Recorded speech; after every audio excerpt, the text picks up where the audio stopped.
네, 안녕하십니까. 이번 시간에는 권리금에 대해서 알아보겠습니다. 권리금. 임대를 하거나 아니면 그 상가를 빌려서 하더라도 권리금이 어떤 것인가 거기에 대해서 알고 계시는 게 좋습니다.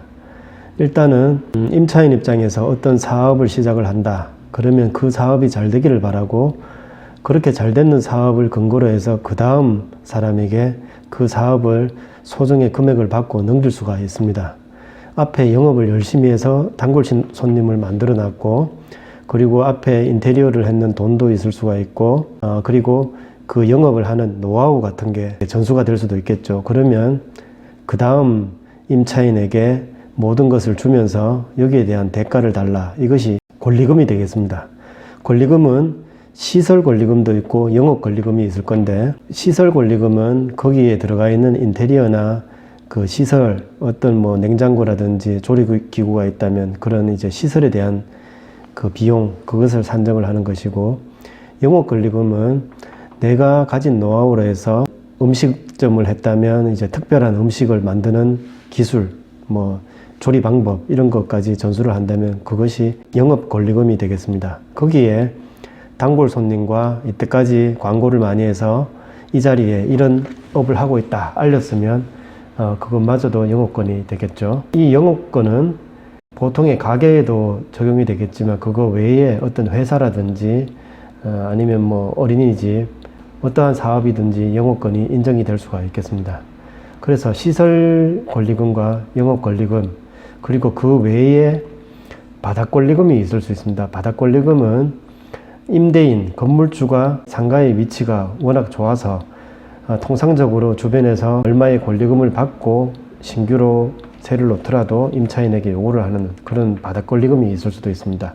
바닥 권리금은 조금 이제 영업 권리금이나 시설 권리금하고 조금의 성격이 다릅니다.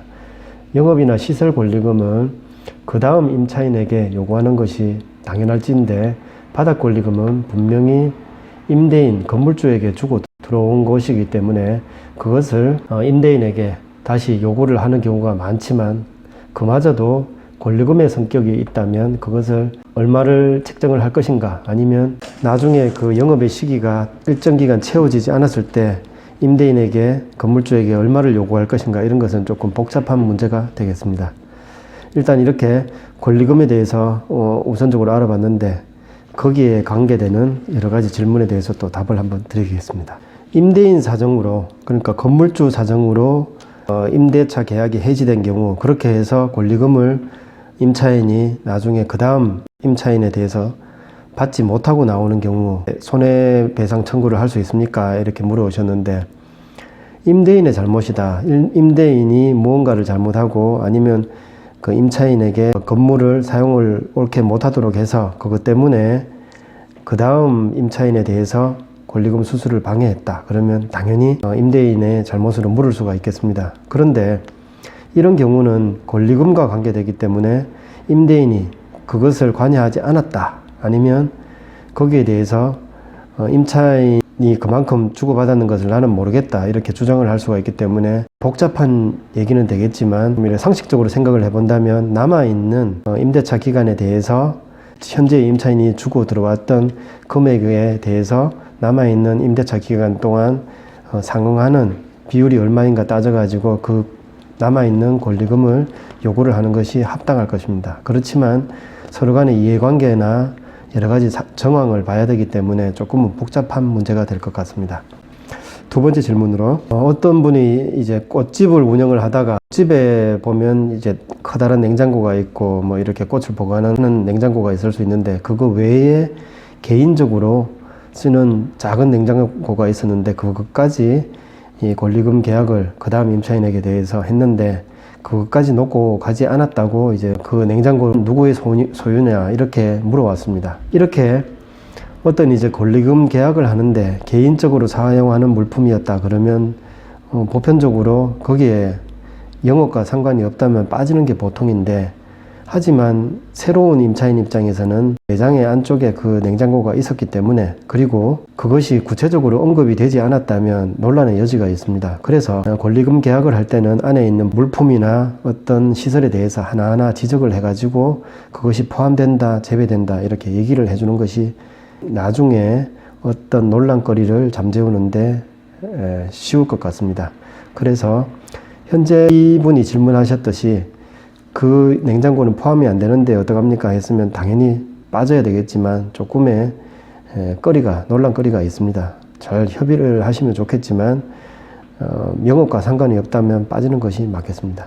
세 번째 질문으로 제가 임차인인데 임대인에게 계약기간이 종료하고 나면 나가겠다고 얘기를 했습니다. 그리고 앞에 권리금을 500만 원 수수를 했던 게 있으니까 그거를 받아서 나가겠습니다. 이렇게 얘기를 했는데 임대인은 계약기간이 종료될 때까지 새로운 임차인을 구하지 못한다면 그 금액은 어떻게 될지 모르겠다. 그냥 일단은 나가라. 이렇게 얘기를 했답니다. 그래서 임차인이 어떻게 하면 좋으냐, 500만 원 권리금을 잃게 됐습니다. 이렇게 물어보셨습니다. 이런 경우는 임대차 계약이 종료되기 6개월 전부터 해가지고 새로운 계약에 대해서 임대인과 얘기를 나눌 수 있기 때문에 그 기간 중에 임차인을 구해서 새로운 임차인을 제시를 못한다면 당연히 권리금에 대해서는 임대인과 건물주와 상관이 없기 때문에 그것을 새로운 임차인을 구하지 못했기 때문에 받아낼 수가 없다고 보면 되겠습니다. 그 권리금을 임대인에게 요구하는 것은 합당하지 못한 것 같습니다. 네 번째 질문으로 제가 카페를 운영하고 있는데 계약기간이 만료되기 전에 새로운 임차인을 구해가지고 권리금을 수수하는 계약까지 했습니다. 그런데 임대인이 만나주지도 않고 새로운 계약을 하려고 하지도 않습니다. 이렇게 물어보셨습니다. 그러면 어떻게 해야 됩니까? 하셨는데 이렇게 권리금을 수수하는 것을 임대인 입장에서 정당한 사유 없이 방해를 한다면 그것은 손해배상을 할 수가 있습니다. 하지만 임대인에게 손해배상 청구를 하고 소송을 한다면 시간이 길어지고 그만한 또 노력이 필요하니까 될 수 있으면 협의를 해서 처리를 하는 것이 제일 낫겠습니다.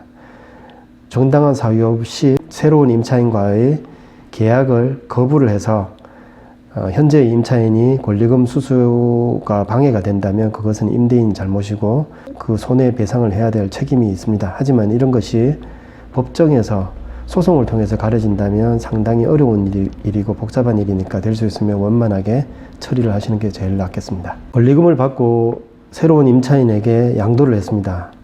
그런데 한 열흘 정도 지나고 나서 그쪽에 이제 배관이 물이 터져가지고 상당한 피해를 입게 되었는데 그것을 나에게 그전 임차인인 본인에게 손해배상을 요구를 하고 있습니다. 어떻게 해야 될까요? 물어보셨는데 권리금 수수까지 끝나고 그 다음 임차인에게 모든 것을 양도를 했는데 그 이후에 어떤 일이 벌어졌다면 그 시설에 관한 것은 임대인, 건물주하고 상관이 있습니다. 그것을 그 앞전 임차인인 본인에게 묻는 것은 합당하지 않는 것 같습니다. 그렇게 설명을 하시는 게 좋겠습니다. 여섯 번째 질문으로 세를 얻어가지고 장사를 하고 있는데 그 건물주가 새로운 그 건물을 매수할 사람에게 양도를 하게 되었습니다. 그 양도에 대해서 그 전에 어떠한 얘기도 없었고 그런데 그 새로운 건물주는 재건축을 할 생각을 하고 있습니다. 이 경우에 임차인인 본인은 상당한 피해를 입고 권리금을 회수할 기회도 없을 것 같은데 어떻게 하면 좋을까요? 이렇게 물어오셨습니다. 새로운 건물의 소유주가 건물을 새로 짓거나 이렇게 할 경우는 좀 특별한 경우입니다.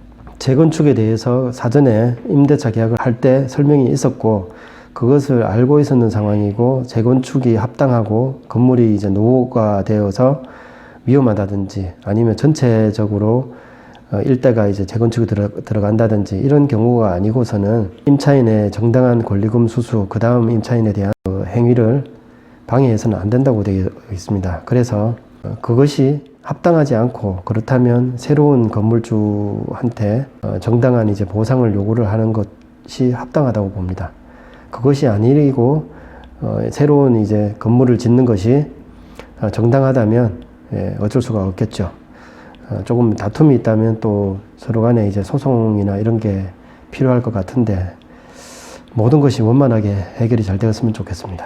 일곱 번째 질문으로 그 다음 임차인을 구하고 있는 임차인이 권리금을 주고받기 위해서 새로운 임차인이 나타났지만 건물주가 임대료를 엄청나게 많이 올려서 권리금 수수가 불가능한 경우다고 이렇게 물어보셨는데 이 경우도 임대인 입장에서 임차인의 정당한 권리금 수수를 방해하는 행위가 될 수 있습니다. 이런 경우는 주변보다 시세가 어떤지 거기에 합당한지 아니면 터무니없어서 새로운 임차인이 영업권을 인수를 하는 것이 힘든 것인지 이런 것을 따져가지고 건물주에 대해서 정당한 권리금 수수를 방해하였다. 이것을 입증을 하고 소송을 통하는 경우밖에 없는데 역시나 좀 서로 간에 잘 해결을 했으면 좋겠습니다.